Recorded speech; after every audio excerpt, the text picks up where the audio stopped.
Friends, இன்றைக்கி பாசிப்பயிரை வச்சு ஒரு ஸ்வீட்டு ஒரு சாலட் செய்ய போகிறேன். நைட்டு நம்ம நல்லா ஊற வச்சுட்டு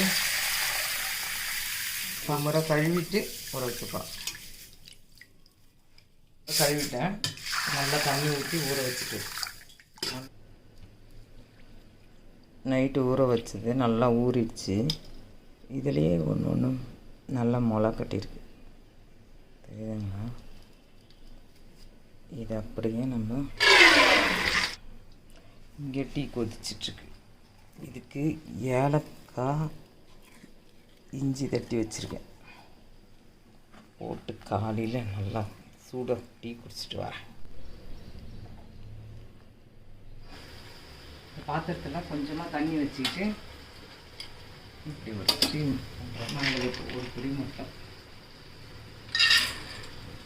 குக்கரில் போட்டோம்னா குழஞ்சிரும், அதனால் இப்படி வரும். இன்னும் கொஞ்ச நேரம் வேகும்.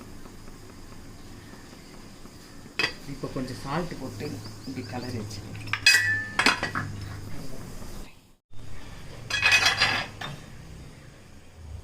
நல்லா வந்துடுச்சு. இந்த டைமில் ஆஃப் பண்ணிடலாம். இது சுண்டல் வேணுன்றவங்களுக்கு கூட சுண்டல் தாளித்து கொடுத்துடலாம். ஏலக்காய் கொஞ்சம் துருவி போட்டுட்டு தேங்காய் கொஞ்சம் போட்டு கேரட், இது நாட்டு சர்க்கரை வெல்லம் எது வேணாலும் போட்டு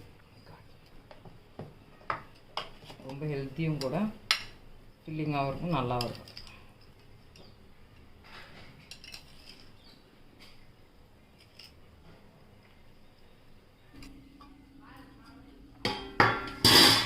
ஈவினிங்கு இது நல்லா முளை கட்டியிருக்கு, நல்லா முளைச்சி வந்துருக்கு. இதில் தான் நான் இப்போ சாலட் பண்ண போகிறேன். டெய்லி நம்ம கொஞ்சம் கொஞ்சம் எடுத்து என்னென்ன செய்யணுமோ செஞ்சுக்கணும். நான் இது வரையும் சாலட் பண்ண போகிறேன்.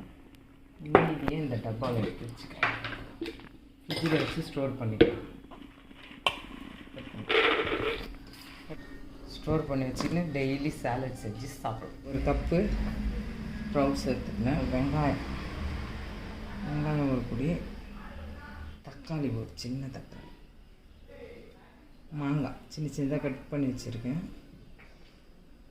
கொத்தமல்லி,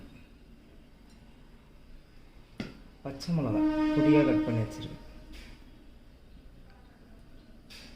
லெமன் கொஞ்சம், ரொம்ப இல்லை, ஒரு ஃபியூ ட்ராப்ஸ், அப்புறம் இந்த சாட் மசாலா இல்லைன்னா கரம் மசாலா எது ஒன்றாலும் போட்டுக்கலாம். பெப்பர், இது கொஞ்சமாக ஆலிவ் ஆயில்,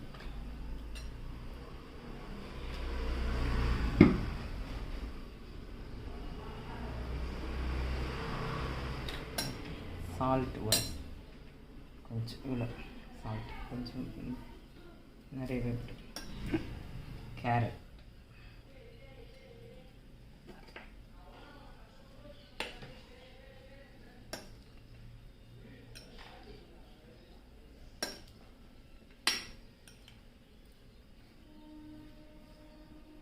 இது மாதிரி செஞ்சு சாப்பிடுங்க.